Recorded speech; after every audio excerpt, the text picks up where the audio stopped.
Hi friends, నేను మీలో ఒకరిని. నేనప్పుడు మన ఇండియాలో మరియు ఇతర దేశాల్లో జరుగుతున్న ఓటింగ్ ఏజ్ తగ్గించడం గురించి జరుగుతున్న డిస్కషన్స్ గురించి చెప్పాలనుకుంటున్నాను.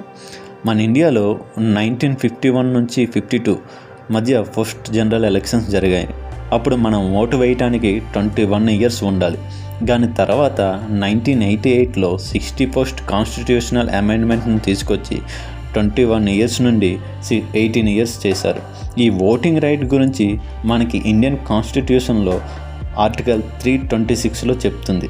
ప్రజెంట్ చాలా countries like Germany, Austria, Malta, Estonia, Argentina, Nicaragua తమ ఓటింగ్ ఏజ్ని 18 ఇయర్స్ నుంచి 16 ఇయర్స్ చేశారు. రీసెంట్గా యూకే కూడా ఓటింగ్ ఏజ్ని 18 నుండి 16కి తీసుకొచ్చింది. అంతెందుకు మన ఇండియాలో 2020లో ప్రైవేట్ మెంబర్ బిల్ తీసుకొచ్చి ఒక కాన్స్టిట్యూషన్ అమెండ్మెంట్ చేసి ఓటింగ్ ఏజ్ని 18 నుండి 17కి తీసుకురావాలని బిల్లు ప్రవేశపెట్టారు. కాకపోతే అది పాస్ అవ్వలేదు. ఇప్పుడు ఈ ఓటింగ్ ఏజ్ తగ్గించడం గురించి కొన్ని ఆర్గ్యుమెంట్స్ని పరిశీలిద్దాం. ఓటింగ్ ఏజ్ తగ్గించాలి, దానికి ఫేవర్గా ఉన్న ఆర్గ్యుమెంట్స్ నేను ఇప్పుడు చెప్పాలనుకుంటున్నాను.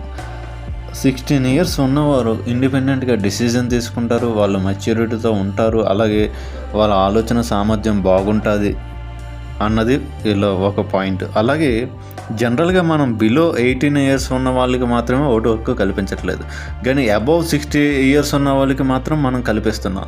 ఇది ఈక్వాలిటీ కాదని వీళ్ళ వాదన. అలాగే ఈ ఓటింగ్ ఏజ్ తగ్గించడం వల్ల ఎలక్షన్ మేనిఫెస్టోలో మనకి చిల్డ్రన్కి సంబంధించిన స్కీమ్స్ కానీ అలాగే డిఫరెంట్ వెల్ఫేర్ ప్రోగ్రామ్స్ కానీ జరుగుతాయి. అప్పుడు వారికి ఈ హక్కులు, వాళ్ళకి కావాల్సిన హక్కులన్నీ వాళ్ళకి కల్పించబడతాయి. అలాగే క్వాలిటీ ఎడ్యుకేషన్ వాళ్ళకి దొరుకుతాయి అనేది వీళ్ళు ఒక పాయింట్ తీసుకొచ్చారు. అలాగే ఈ ఓటేజ్ తగ్గించడం వల్ల వారి ఓటింగ్కి అలవాటు పడి ఈ డెమోక్రసీని స్ట్రెంథన్ చేస్తారని కూడా వీళ్ళు ఒక పాయింట్ని తీసుకొచ్చారు.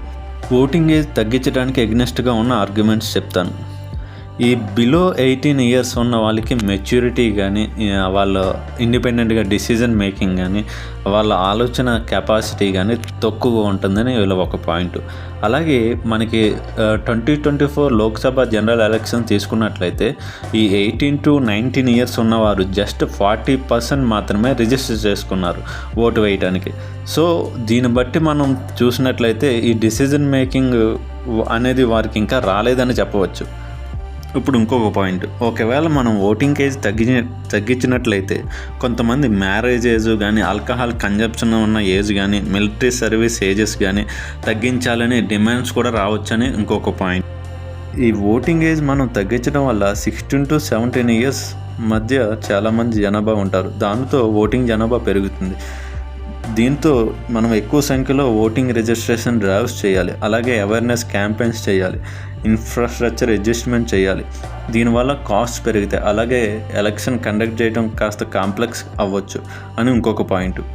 మనం ఇప్పుడు 2 వాదనలు విన్నాం, ఒకటి ఫేవర్గా విన్నాం, ఒకటి ఎగ్నెస్ట్గా విన్నాం. ఈ వాదనలు అన్నీ విన్న తర్వాత నాకు అనిపించింది నేను చెప్తున్నా. ఇండియా జనాభా ప్రపంచ జనాభాలో దాదాపుగా 18%. అలాగే మరే ఇతర దేశాలతో కంపేర్ చేసినా ఇండియాలో ఉన్న డైవర్సిటీ మరి ఎక్కడా లేదు.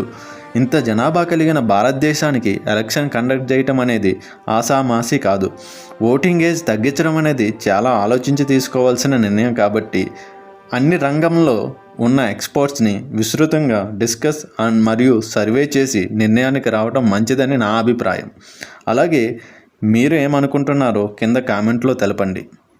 సైనింగ్ ఆఫ్, నేను మీలో ఒకరిని.